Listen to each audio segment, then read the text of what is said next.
All right. Good afternoon to Black Bear alumni and friends, or good morning to those of you in different time zones. We're glad to have you here. If you're not local, I'm pleased to share that it's a balmy 26 degrees here at the University of Maine on campus in Orono, and that is pretty warm for us in recent weeks. So having a good old-fashioned Maine winter here, but we're glad to have you all with us, and we look forward to having a great webinar today. My name is Tom Pico, class of 88 here at UMaine, and I'm the president and CEO for the UMaine Alumni Association. We are excited to get back to our periodic webinars to reach UMaine alumni near and far with updates on a variety of topics from the University of Maine. It's been a couple of years since we've done a webinar, but we're recommitting to a series of webinars for 2026, and you can expect to see 2 or 3 of these each semester from us going forward. So we look forward to having you with us and to having you hear from President Ferrini Mundy today. I will introduce her in just a second, but a couple of housekeeping items for you. First of all, we want to make sure that everyone is aware that today's session is being recorded, and we'll share this recording online at a later date for those who are unable to join us today. Secondly, we will have time for a few questions after President Ferrini Mundy's formal presentation. If you'd like to submit a question for the president, please send those in the Zoom chat to me, Tom Pico, and you should see me as the host of the webinar in your chat. And President Ferrini Mundy will not be monitoring her chat feature during the presentation. So submit questions to me, and I will ask them to her as time allows following her formal presentation, and we'll get to as many as we can before we get to the end at 1 o'clock here. So now it's my privilege to introduce our president. Joan Ferrini Mundy became the 21st president of the University of Maine in July of 2018. She also serves as president of our regional campus, the University of Maine at Machias, and as vice chancellor for research and innovation for the University of Maine system. During her tenure, she has led the university through the COVID-19 pandemic, has led us to earning and renewing the prestigious R1 classification from the Carnegie Organization, recognizing UMaine as one of the top research universities in the country. And her leadership was key in securing the transformational funding from the Harold L. Fund Foundation that is having an unprecedented positive impact on our academic and athletic programs today. Today, the president will speak to her efforts to position UMaine for the future, and it is my pleasure to turn the program over to our president, Joan Ferrini Mundy. Thank you for joining us. Thank you so much, Tom, for having me, and welcome all.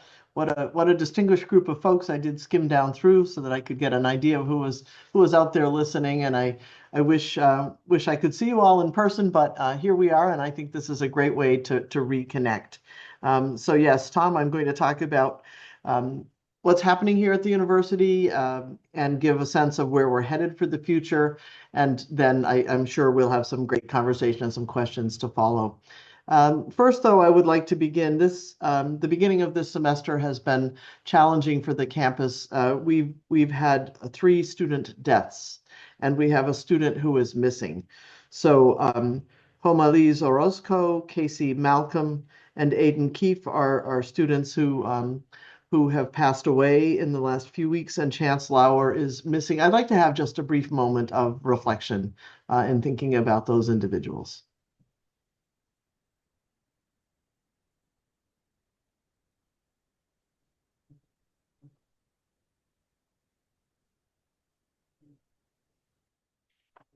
Thank you, everybody. And I want to thank all of you who are alums and everyone from UMaine who may be listening to for all the support that folks are providing through this challenging time. And we'll hear through the presentation of some other challenges that we face as well. But first, I'd like to begin with some congratulations and thanks to the Alumni Association, to familiar folks to many of you who are being honored this year. Trish Riley, who's a double alum and also the chair of our board of trustees, will receive the 2026 Alumni Career Award this year. It's our highest alumni honor. And then Dr. Mohammed Musavi, who is the senior associate dean and professor in the Maine College of Engineering and Computing, has been named the 2026 recipient of the Distinguished Maine Professor Award. So congratulations to Trish and Mohammed, fantastic members of our community, terrific supporters, very loyal folks for the University of Maine. I'd also like to go on and thank you, so many names on this list as I look down through, of folks who are doing tremendous work for our universities. And these are just a few samples meant to symbolize all of the work that you do for us, and advice that you provide and support that you give, and everything from serving on advisory boards, of course, to being generous donors to the university, to participating in events and coming to our campus and enjoying the lovely Buchanan Alumni House that is the Alumni Association's home, working through the University of Maine Foundation. I started to use AI to make a list of all of the advisory groups and all of the committees and so forth that include alums, and it was too long for AI to handle in the short time I gave it to do this. So it's pretty impressive, and that means you give back to this university in a wide variety of ways, and we're very grateful.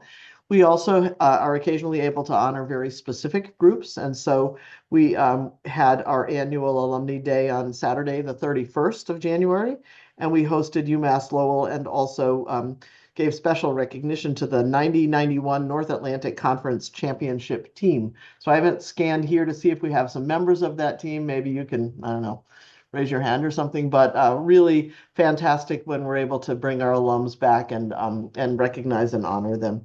And this team did terrific work in 1990, 1991, and I'm sure beyond. Next slide is fine. We can also tell you about a relatively new program that I know Tom has been working on and talking about with folks here at the university for quite some time, but it seems to now have its own link, which means that it's taking shape, and it's our Alumni Ambassador Program. And it's about being able to engage with learners in your area, to share your passion for UMaine, and to help, frankly, to help our enrollment management team bring great students here so that the alumni ranks will continue to grow with fantastic, committed folks. And so there are lots of ways you can engage as an alumni ambassador. You can attend college fairs and enrollment events. You can host events. You can share your story through a variety of modes: social media, written testimonials, so much more. And this is really critical for us. And great thanks to those of you who've been doing this kind of work, and to others who will sign up and join in. Thank you. I've basically got sort of three themes for this presentation. There's so much to talk about here that I'll try to hit highlights, and I apologize for what I will miss, but at the same time, we can come back to this in questions. We face a number of serious opportunities at the university right now, and challenges at the same time. Both take tremendous work, tremendous engagement, and I'll highlight a few of these to begin. First of all, I think it's important to go back to the Strategic Re-envisioning Initiative. We can switch slides, Kelly, thanks. In terms of what would the University of Maine look like if we were designing it today, the question that I asked just a little less than 2 years ago now to the entire university to try to push a conversation as a community where we would rethink a bit for our future. It was the 160th anniversary last year. It was a good time to be able to say, what would we be going forward? What can we be? What should we be?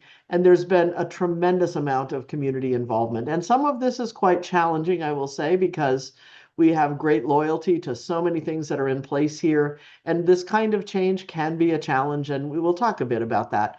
But one thing that we settled on that I think has had pretty universal support is the concept of thinking of ourselves and aiming to be and having a vision for ourselves as a learner-centered Research One university.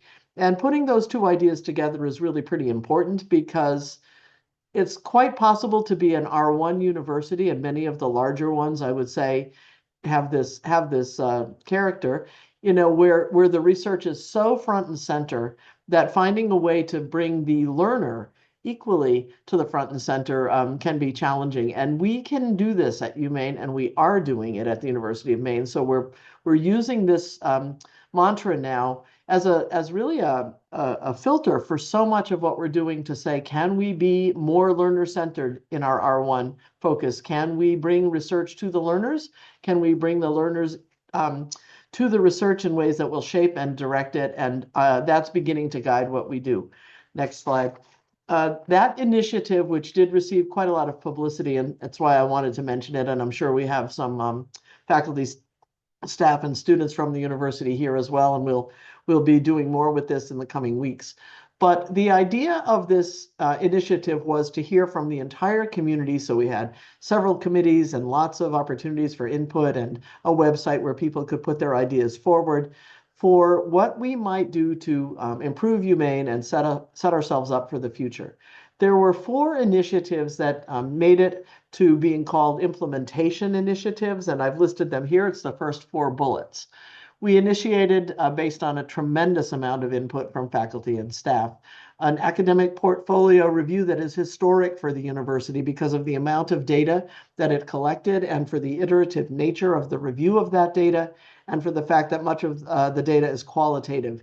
And so right now, deans and colleges and departments and faculty and staff are taking a careful look at those results and making recommendations for the future, not only about programs that maybe are ready to be sunsetted or realigned in some way, but recommendations too about new majors, meta majors, ways that we can create more relevance going forward for the students of the future here, so that the university is doing what it needs to do, both to be a learner-centered R1 and also, of course, to serve the state of Maine, which is central to our mission.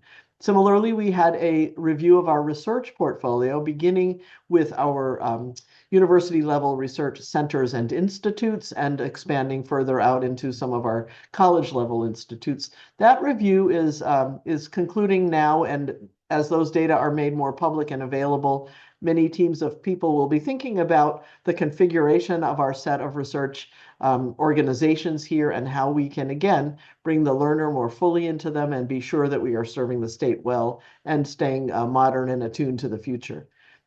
The third initiative coming out of SRE we called the Manufacturing Materials and Workforce Accelerator. And the idea there was to take some areas where we are very strong as a university and to talk about what would happen if we intentionally crossed some boundaries between academic programs, between research centers, along with our partners in the private sector, where we are developing a workforce for tomorrow, and accelerate what it would look like to formulate more impact, really, in that area. And that group has already made some pretty interesting changes, bringing together some centers that weren't as connected before, and more. And then finally, an administrative excellence committee. Lots of what came through in the SRE were suggestions for how we could be essentially a stronger, more efficient, more responsive institution with less red tape and more streamlined processes. And so this committee is hard at work in trying to look at that. There's been more. There was a task force established for the Collins Center for the Arts. And I think those of you on the call who may have been on that group or who've been a part of that process to take a look at what does today's Performing Arts Center look like for preparing for tomorrow. The Maine College of Engineering and Computing initiated a student advisory board, really an important group for us and a model for how the other colleges are working. The Mathematics and Statistics Department came up with a minor in actuarial science in partnership with UNAM, again, responding to needs in the state. And so there's a lot going on here that will make headlines and a lot that is quietly moving us toward the continuous improvement model that I think works well for us. In the next slide here, we give a few more examples where there's some restructuring going on in the College of Education and Human Development as part of this look at the academic portfolio. We have a tremendous amount of activity going on in PFAS. It's scattered across many parts of the university, and we are working on structures to unite that expertise to advance those solutions. And last summer, we were able to open the bot loft and develop more micro-credentials that will help in areas related to robotics and manufacturing. A lot going on, too many examples to list, but it's exciting, I think, to see this university continue to grow into the future. Next, I'm going to speak about enrollment, which is a harder conversation. You've seen some headlines, and the University of Maine system overall is doing very well in enrollment in the face of strong headwinds that are facing the Northeast and others. So we'll start with our good news here, which is that our doctoral enrollment has reached a record high for the 10th year. This is fantastic for the University of Maine, and it's really important because the doctoral production is a part of being able to be an R1 university. And it's also a very important part of serving the state and tackling the problems that are relevant here and well beyond. So we're very proud of this record. It's the 10th consecutive year, so we just keep growing here, and that's fantastic. And students are choosing UMaine for doctoral study because we are doing groundbreaking work here, and many, many examples of that that you can find in our materials. I also need to say a little bit about our enrollment at the undergraduate level. We faced a decline this year at the undergraduate level. Overall, we are down 2% from last year. And in the first year class, we were down 4% from last year. Our in-state numbers are solid, a little bit of a decline in our out-of-state enrollments, and that's a challenge because we depend on everybody coming. And so this is a place where I particularly would appeal to all of you to help in any way that you can, and certainly become an ambassador, and that's a formal way to help, but talking to your neighbors and to your nieces and nephews and children and grandchildren and making sure that they understand the extremely important quality that we offer here at UMaine, as well as the affordability. We are a very, very good bet, and you all know that as alums, but we need to be sure that that's happening in our recruitment going forward. The strategic re-envisioning is related to enrollment in some ways. We need to be certain that we are offering the very most relevant, the best programmatic options for students going forward. And we have a lot of hope, I guess, about what's coming next. And at the same time, want to be sure that students know about us and know that this can be a wonderful fit for them and for their future. Another area of challenge in the past year now has been with changes at the federal level. And if you're watching the news relative to the federal funding for research, there has been quite a lot of activity, at least beginning in January of 2026. And so here we have 25, I'm sorry. So here we have a summary of where things stand right now relative to grants that have been coming into the university. And I want to thank all the people who've been a part of keeping a close watch on what is going on. We've had 91 separate grants that were in some ways paused or terminated that have been restored. And we owe great thanks to the members of our congressional delegation, led by Senator Susan Collins, and with great work by Senator King and by Representatives Pingree and Golden. At the same time, sometimes these restorations have happened through other avenues, other kinds of connections, and by the very hard work of the faculty and staff and students who are doing the research and need to be a part of helping to correct whatever needed to be fixed to keep those awards going. Right now, there are no awards paused, which is great because the pause is an uncertainty that's very difficult. And we have over the period since January of 25, we've had 31 awards that were terminated, and those have happened for a variety of reasons. We put in place a couple of groups right away when we could see that the new administration was going to be engaging in a lot of activity that would affect us. So we have FAST, the Federal Activity Stakeholder Group, Federal Action Stakeholder Group team, actually, that has been meeting. At first, we were meeting several times a week. Now we're down to a couple times a month.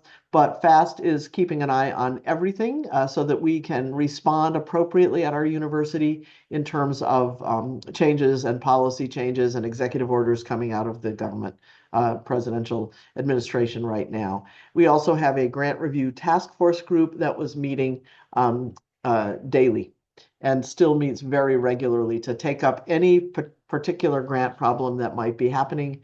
But at the same time, we're looking forward. You can see that new awards are coming in, that our numbers are down from last year, but in general, I think a lot of great work going on by our faculty and staff to get new grants proposed and to watch for successes coming in.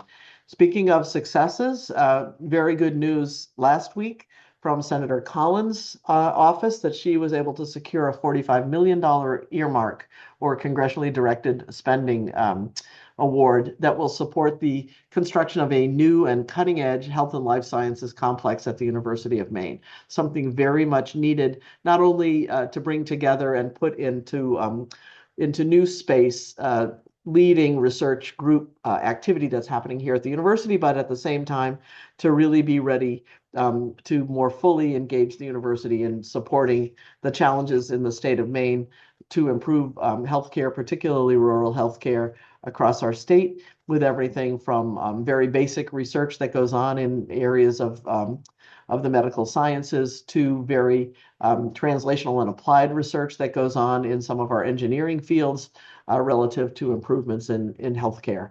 You may be aware that the legislature required that we produce or commission really a study about the feasibility of a public medical school in Maine. And that study has been completed. That has rolled out and the news is out. We can go into more detail on that, but what the university intends to do, the estimates for what that would cost are sizable, but at the same time, the university is going to rally and marshal itself together to do more in focusing on our place in supporting improvement of healthcare in Maine. In the next slide, though, which you've also seen this headline, and we didn't have it in at first, and I said, yeah, this is a part of being a public university in a challenging time with rising costs and relatively flat tuition, which we're happy to try to hold to. The affordability is key to what we do, but we are facing a budget shortfall, or we were when we announced this in November. Of about $18 million, and as a result have in our budget planning activity asked all units across the university to target a 7% reduction, drawing on what we have been learning in SRE, because that tells us what we wish to prioritize and how we can be strategic. And there are lots of solutions being considered and addressed. And I will say that in the few weeks that have passed since our announcement of this and the work that is being done on the campus, we are making progress on finding ways to both find savings and generate revenues in reliable ways. But I want to share it with you because you're part of the Black Bear family, of course, and we appreciate your help and your understanding and your advice. People are working hard to be as strategic as we can be and to meet these very challenging fiscal times, as I've mentioned. We'll move now to a focus really on a very revitalized campus in many ways if you pay close attention to the capital infrastructure. And we found this lovely slide that was used at a different time in a different era, and it was so gracious. Experiencing growing pains, solicit your patience with any temporary inconvenience. We could use that sign right now, again, because the campus is just filled with really exciting capital improvement, much of it made possible by the generosity of donors, including so many of you, the generosity of the Harold L. Fund Foundation, what we're able to bring in from congressionally directed spending with the great leadership of our delegation and the state of Maine as well. So a lot is happening on the campus right now. Some have said maybe it's the biggest period of capital improvement for the campus in a long time.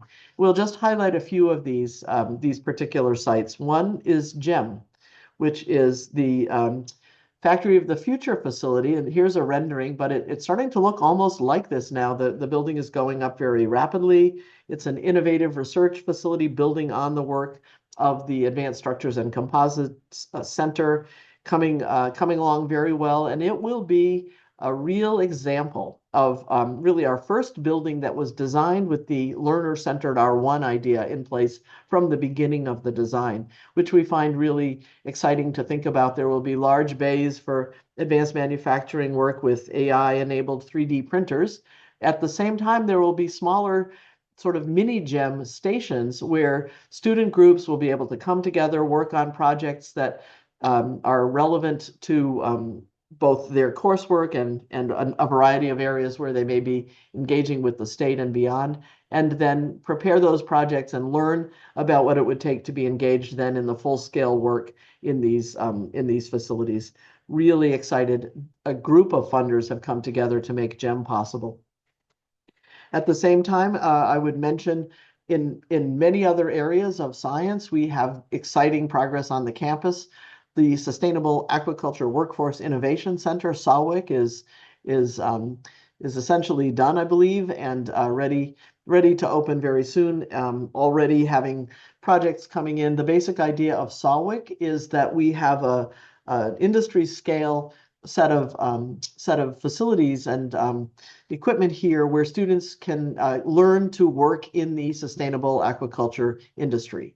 And we're very, very excited about this kind of a facility because it's very much, again, a learner-centered R1 kind of place where students get the chance to work on innovation in fields that are really relevant for the state of Maine and beyond. We can go to the next slide, please. The last section of my comments before we turn to the opportunity for you to make questions is about Black Bear Nation. And just a few samples again of how wonderful it is that we have the community around us that you all represent. And a few examples here, very generous donation coming from the estate of Linda and Don Zillman. Many of you would know their great loyalty to the University of Maine system, as well as their tremendous generosity. And here at the University of Maine, that gift benefits the Honors College and the Zillman Art Museum. And we're deeply grateful. And these gifts come, they demonstrate that people believe in us and have confidence in the university. And that's really critical for our faculty, staff, and students to know that there's more happening than what we see every day here. There's great support beyond this university for the University of Maine.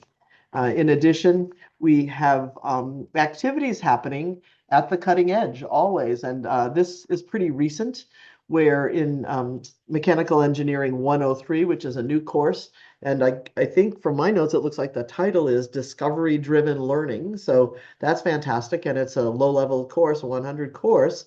170 first-year students teamed up across 45 groups and spent a semester designing, iterating, testing, and competing in a catapult, a trebuchet contest, which is extremely cool. And they were able to measure furthest launch distance, best distance to weight performance, and creativity in design. And I will congratulate the first place team, Team 37, which had very impressive statistics here. So the materials are on display in the Ferland Engineering and Education Design Center. Great collaborative projects for our students and very exemplary in terms of the learner-centered R1 notion.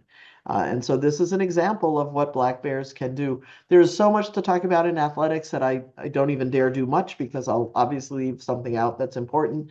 But we're looking to the next contest where hockey heads to Boston University, and you're able to watch that live on NESN and ESPN Plus. I am assuming many of you are following our fantastic athletics teams, including, of course, men's ice hockey, which had such a great season last year. But all of our teams are looking forward to playoffs if possible, and we're always supportive of them. This weekend also, we have our celebration of National Girls and Women in Sports Day coming up on the campus. And we will be playing Bryant at that game for women's basketball and celebrating with great support from so many sponsors. We're very grateful to those who support our Black Bear athletes. Next slide, please. And we offer much, of course, beyond athletics. I want you to know, be reminded about what's coming up at the Collins Center for the Arts. Several interesting shows coming in the coming weeks. Board teachers with the show Is It Friday Yet? Comedy tour coming up this weekend, and many more than that. So do take a look at the program for the Collins Center if you're within range. And I also wanted to add to this sort of Black Bears are everywhere kind of notion to not forget about cooperative extension. Really, cooperative extension offers a tremendous amount that's of interest and of perhaps would be intriguing for folks engaged in the farming fields and well beyond too. So they have micro credentials. You can earn badges in gardening, horticulture, financial literacy, and more. They've been a leader, in fact, in this business of developing credentials, which are a few hours sometimes, or a small number of credits that'll enable people to achieve some kind of a badge. And last year they issued 659 of them. So it's a great way for alums to come back and join us. They're sponsoring a wild blueberry conference in Ellsworth this coming Saturday. To look at moving toward profitability using collaboration and science. It's learner-centered R1 once again. So with that, I'm going to stop because you may well have questions and urge you to come and visit. There will be a variety of things coming. We're doing a State of the University address, which will have some of this material in it, but more on March 4th that will be streaming. And if you're on campus, we definitely suggest Hotel Ursa as a lovely place to stay if you haven't been there. And you can, in some cases, you can go and visit buildings that you might have been in when you were a student here, and now they are part of this beautiful hotel. So with that, Tom, I will stop and let us go to Q&A. Terrific. Thank you very much for great presentation. And we do have a few questions already submitted. I'll remind everyone that if you have a question for the president, to submit that to me in the chat, and I will, as time allows, relay that. We do have until 1 o'clock for this, so we do have time for a few questions here, and I'll just start down the list. One that I wanted to share, we had a question about cybersecurity and what the university is doing with that, both in terms of educating students and offering opportunities for students to learn about cybersecurity, as well as to protecting the university itself from cybersecurity threats. Yes, big question, timely question. I'll go to the second one first, which is protecting the university, because that is something that gets done in concert with our entire University of Maine system, and the system has just hired a brand new chief information security officer, a CISO, which turns out to be a really important partner for the university. We have cybersecurity issues, as does every organization, in the entire enterprise. We have to be attentive to everything from what you might think of in terms of research and making sure our research is secure and that everything about our research is protected in the ways that it needs to be, all the way to purchasing and invoicing, and when we pay bills, are we actually paying them to the right organization, and everything in between.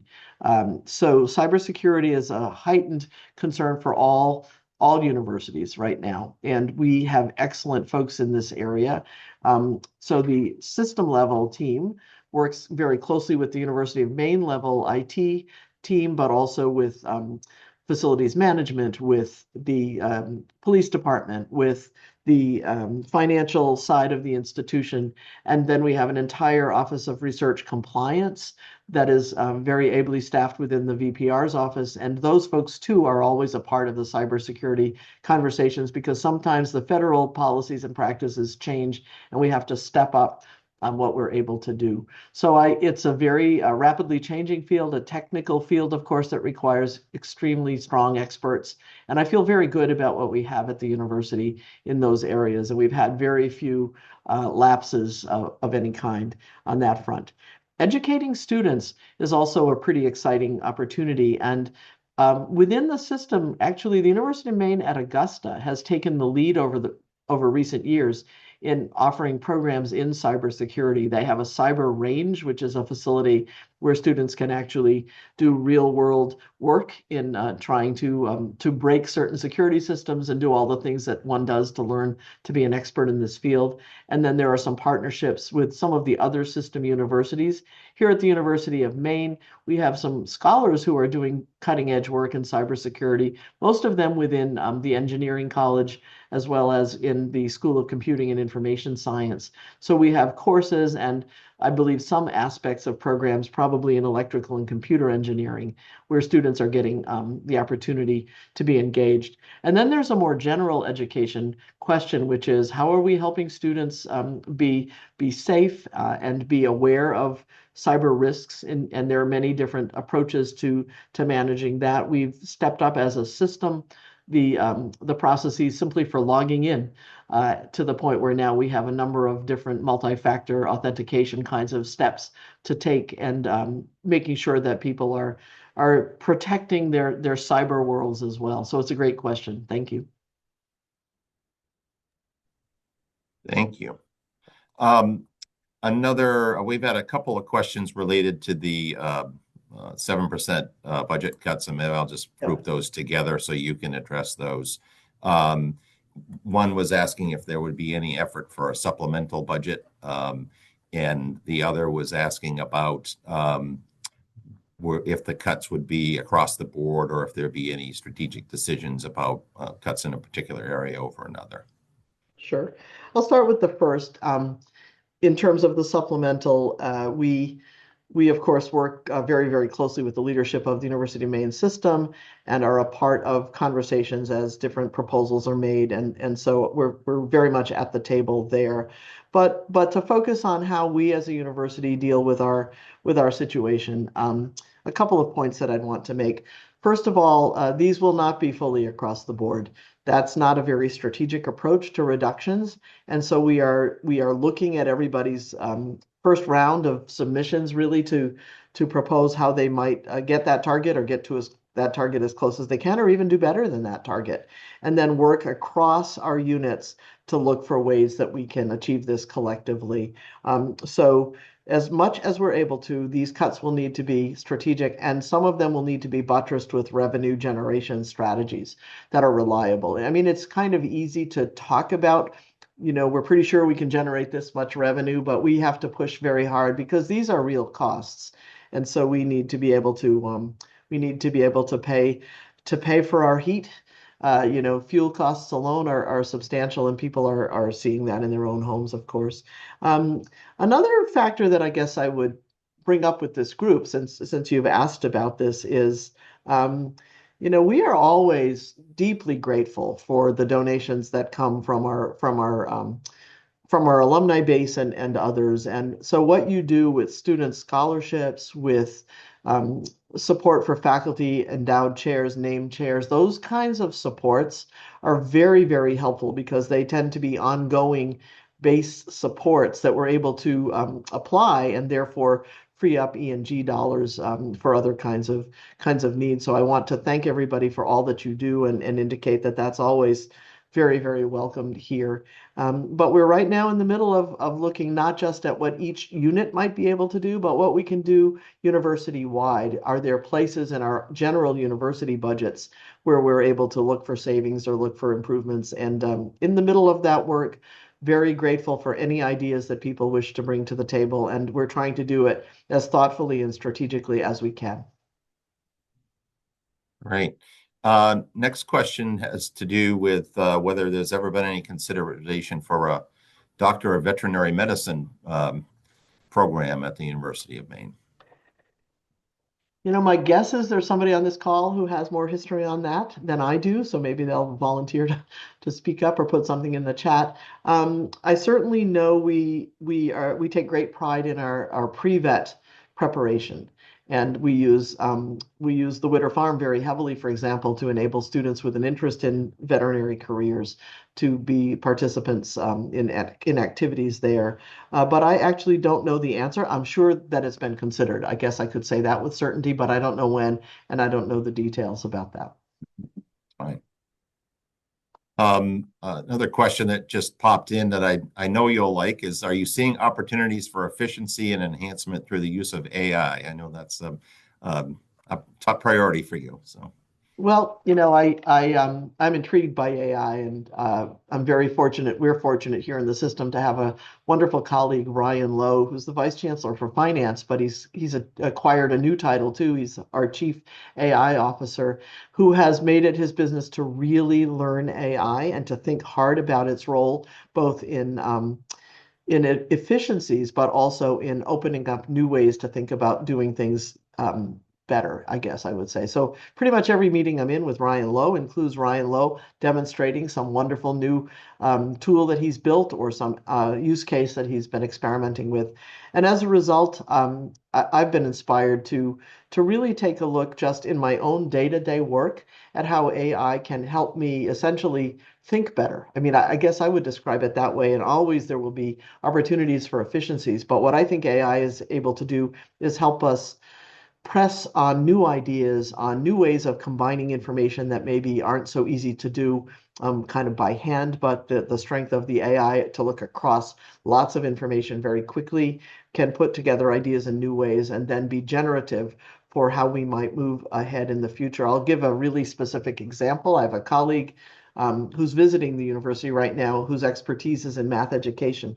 And we were doing a session with students yesterday, and my colleague is really interested in the use of AI in K through 12 math teaching. So it's a very specific use. And I'm interested in what teachers need to know to be great math teachers as a research topic. So I did a little bit of work with AI in preparation for this class where I said, what might teachers need to know in different ways to be really effective users of AI, and who has written about that, and how can that be used? So, it was too quick to really do anything very deep, but it's an example of how I think we can improve what we do day to day by using the speed and reach of AI to give us better ideas, maybe to find quick pathways through things and open up more space for thinking.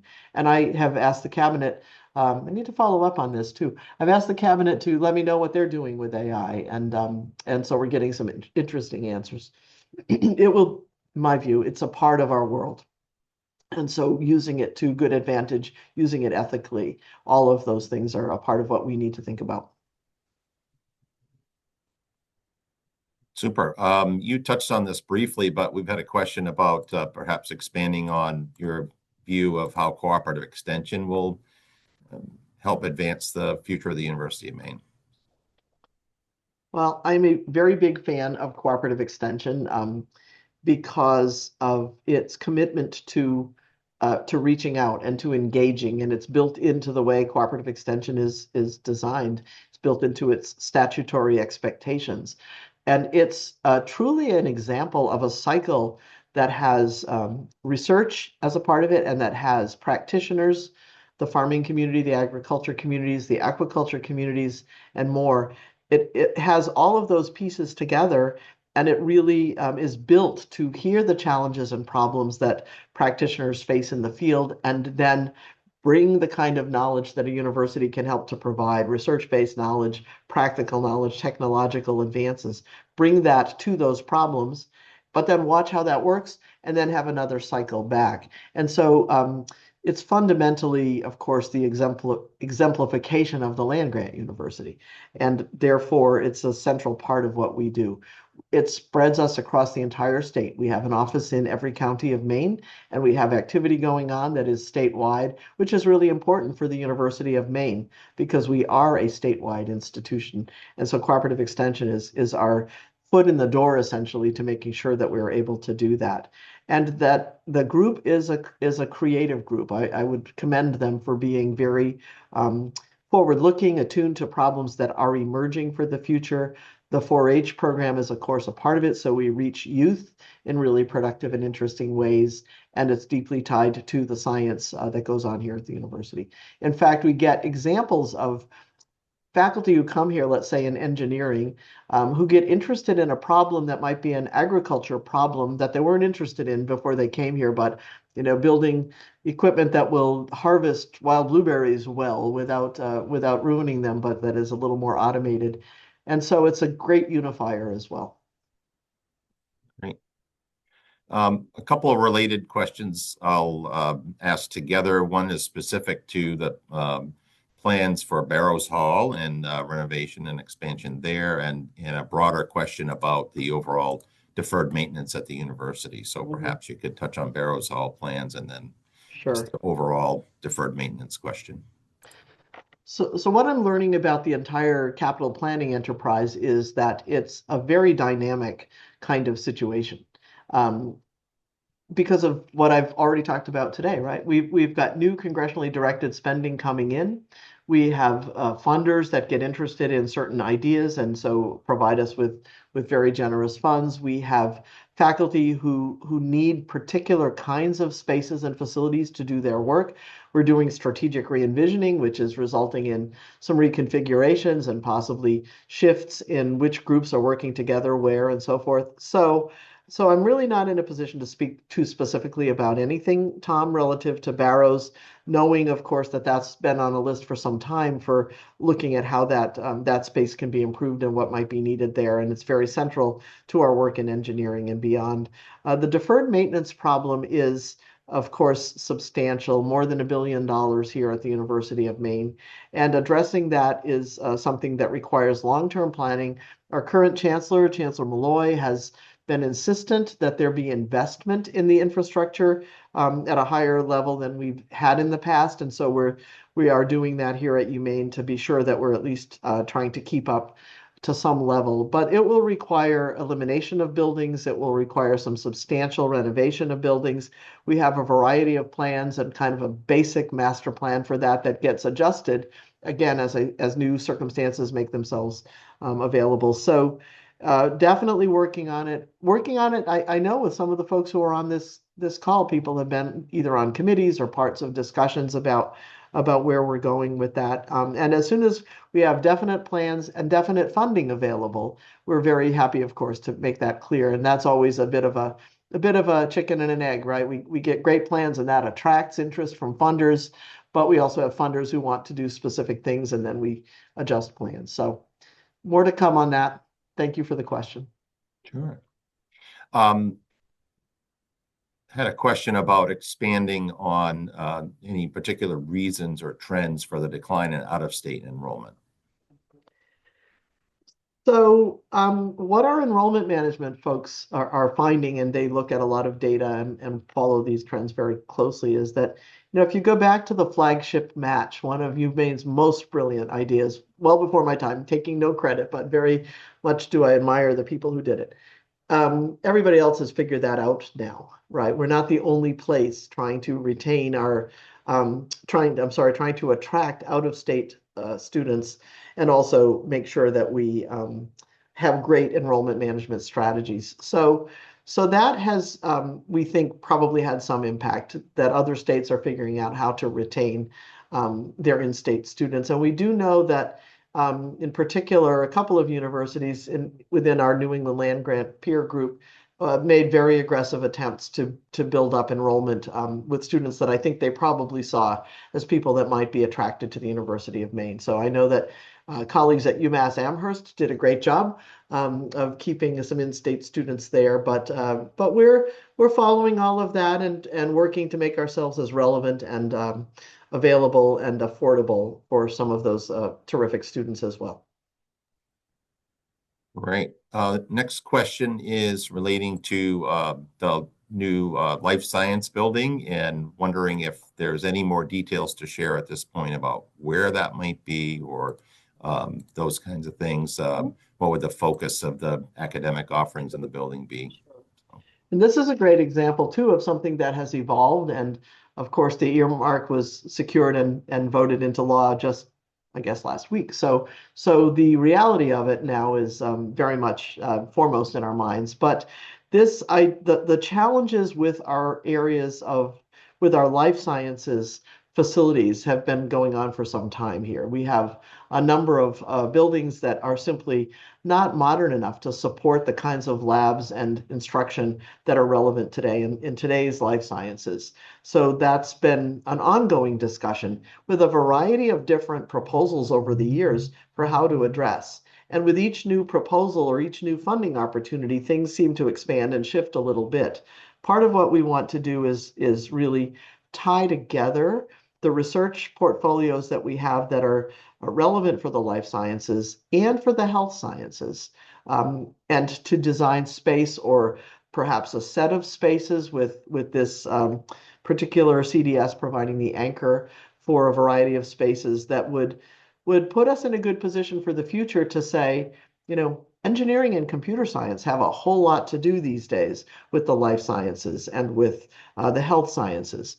The challenges in rural Maine to healthcare, some of the solutions will be technological.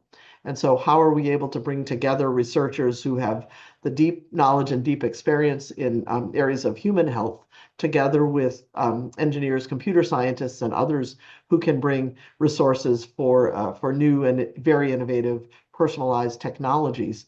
So that kind of theme has emerged, I think, in the last several months as something we want to be sure gets included. But as for precise location or exactly what would be in it or the additional pieces that will be added to get to the total project cost, that's all still very much in process and very high priority for us to move ahead. Great. Next question relates to international enrollment and trends that we've seen in that, particularly over the past year. So international enrollment is down a bit for lots of reasons, and I'm sure that people can know what some of those are. Time to get getting visas has been challenging with delays around the world in that process. Maine is considered, I think, still by our international students as a great destination. We have great pipelines to groups in a variety of countries around the world that have continued to send their students to us and where their experience has been excellent at the University of Maine. And we really have stepped up the great work already of our Office of International Programs, both in helping bring students here and then helping them navigate being in the United States and being in Maine, and then really always trying to highlight the excellent contributions that our international students make to the good work that our faculty, staff, and students all do here, engaging in research very heavily, engaging in athletics heavily, engaging in the instructional side of the university as well. So we are down a bit. I don't have the exact number in front of me, but we're very much interested in being seen as a strong place for international students. Great. We've had a question about the structure relating to the College of Education and Human Development, and if you envision a role for the Machias campus in that in the future. Yeah, I haven't said much about Machias. I should.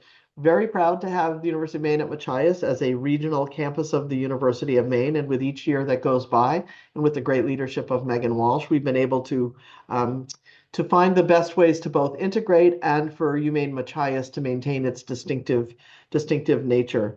So, the person who asked the question may know that University of Maine at Machias originated as a normal school. The idea was actually brought to the state legislature by a group of business leaders in Machias and in Washington County, with the plea that there be some funding provided so that Down East Maine could have a stronger supply of qualified teachers. And so the roots are there in education. Machias still does have some education programming, but has also added in other areas of strength, including the marine science area, which has been very attractive and well developed at Machias, a nursing partnership with UMaine Augusta, and close relationships with our College of Education, which does do its work statewide, of course, with the college here at the University of Maine. But likely going forward, it would be very specialized focus in areas of education where Machias is well developed, special education in other areas.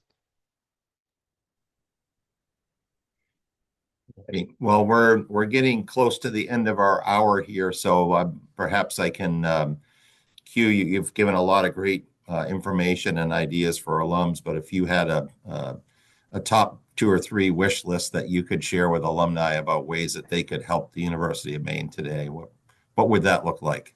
Well, I can give the crass version, or I can give the high level version. I'll give a little bit of both. Listen, you can help folks by knowing what we're doing here and telling our story. It's a fantastic university. As you know, you're on this call. I'm assuming that means you're loyal to this place. You want us to succeed. You know we can with the kind of community that we have around us. The sort of crass version is we're always very delighted to have financial support.